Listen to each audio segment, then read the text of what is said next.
สบายดี FC ของสร้างไส้หมดสุขุสุคนเนาะ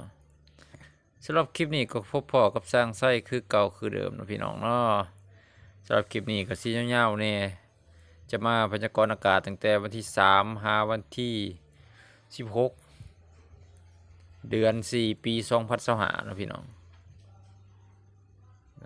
เอามาเบิ่งกันไปตามลำดับแต่ละมื้อเนาะว่าจะเป็นแนวใดเนาะจะพยากรณ์ให้ฮอด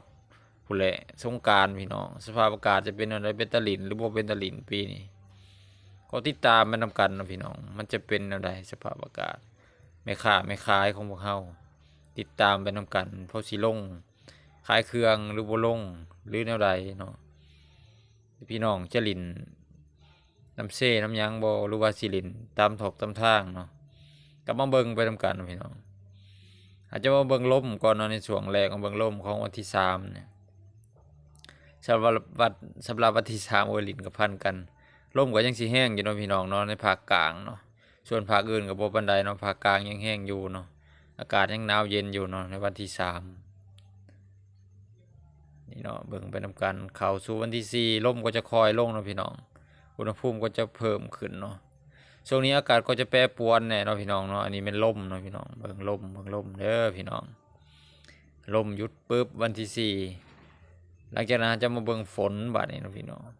ถ้าลมหยุดยามใดฝนมันจะสิมาเลยดอกพี่น้องเอ้ยเนาะ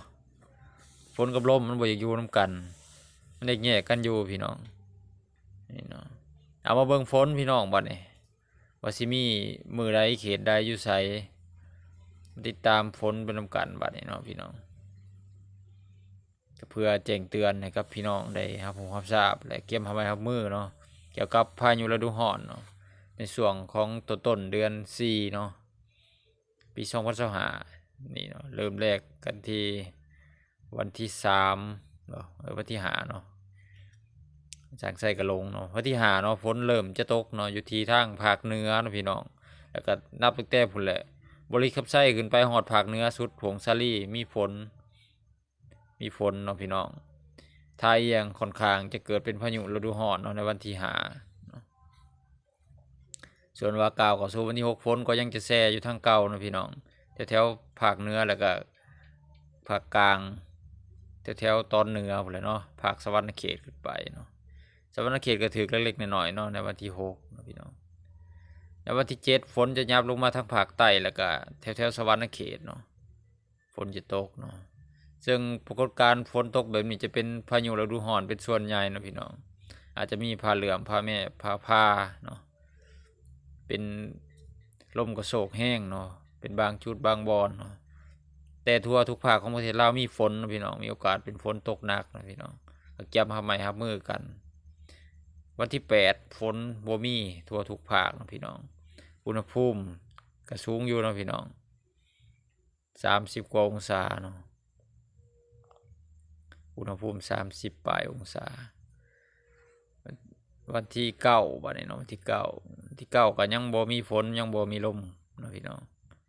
ฝนกับลมก็ยังบ่ทันมีเนาะวันที่9เบิ่งไปนำกันฝนบ่ค่อยมีวันที่9วันที่10ก็ยังบ่มีฝนเนาะพี่น้องเบิ่งก็เลยมีอยู่มีทางภาคใต้พี่น้องทางไส้นั่นภาคสดอันนี้เนาะผักสดไปนำกันเลยเนาะเพราะว่าบ่ค่อยมีเวลาสิมาเบิ่งคลิปย้อนไปย้อนมาแล้วมาภาคกำลังนะวันที่10มีฝนเนาะพี่น้องตั้งแต่บุรีคำไซลงไปหาภาคใต้วันที่10ต่อ11เนาะพี่น้อง11ก็บ่ค่อยมีฝนเนาะพี่น้อง11บ่ค่อยมีฝนมีแต่เพียงนี่คือถึงฝนก็บ่หนักปานใดเนาะพี่น้องถ้าตกก็อยู่แถวๆพุ่นแหละทางภาคเหนือวันที่12จะไปไวๆเนาะพี่น้องเพราะว่าคลิปมันยาวแน่นะบ่อยากให้เสียเวลาเนาะ12ยังบ่ทันเห็นฝนมีฝนตกไกลๆเนาะอยู่แถวเวียดนามบ่เนาะวันที่13นี่ฝนเต็มเหนียวเลยพี่น้อง13ฝนตกแห้งพี่น้องทั่วประเทศท้องฟ้ามืดครึ้มเนาะพี่น้อง13พายุเข้าเวียดนามลมมาแต่เวียดเด้เขียวๆแม่นโลดพี่น้องวันที่13 เบิ่งลมนำกัน13นี่ตอนกลางคืนนี่ลมเริ่มแห้งพี่น้อง13เข้าสู่14นี่ลมแห้งเลยนี่13 14ลมแห้งแสดงว่าสงกรานต์ปีนี้ลมหนาวมาในวันที่14เนาะพี่น้องนี่ลมหนาวเย็นเจี๊ยบเลยสิได้ลินอยู่บ่พี่น้องอันนี้แต่สิได้ลินอยู่บ่สงกรานต์นี่15ยังลมอยู่พี่น้อง15ลมได้ครึ่งมือ15นะ15ลมได้ครึ่งมือ15ลมเริ่มเบิดแล้วเนาะตอนกลางคืนบ่ค่อยมีลม16เหมาะสุดพี่น้องในการลินสงกรานต์ถ้าลินมือวันที่16พี่น้องอากาศสิร้อนๆแน่โอ้ยพอดีเล่นม่วนพี่น้องเอ้ยแม่ค้ามีโอกาสได้ขายเครื่องแต่วันที่16พี่น้องเอ้ยส่วน14 15มันหนาวพี่น้องมันบ่เป็นตะลินได้นี่14 15แล้ว13ก็ฝนตกเบิดมื้อเฮ็ดจังไดล่ะพี่น้องเอาสรุปเนาะที่5 6 7แล้วก็วันที่10 11 12 13ฝนตกเป็นเป็นบริเวณกว้างเนาะพี่น้องสิว่าจำนวนหลายก็บ่แม่นเนาะเป็นบริเวณกว้างทั่วทุกภาคของประเทศลาวของพวกเฮาเนาะซึ่งอาจจะมีถ้าอีหยังจะเป็นฝนตก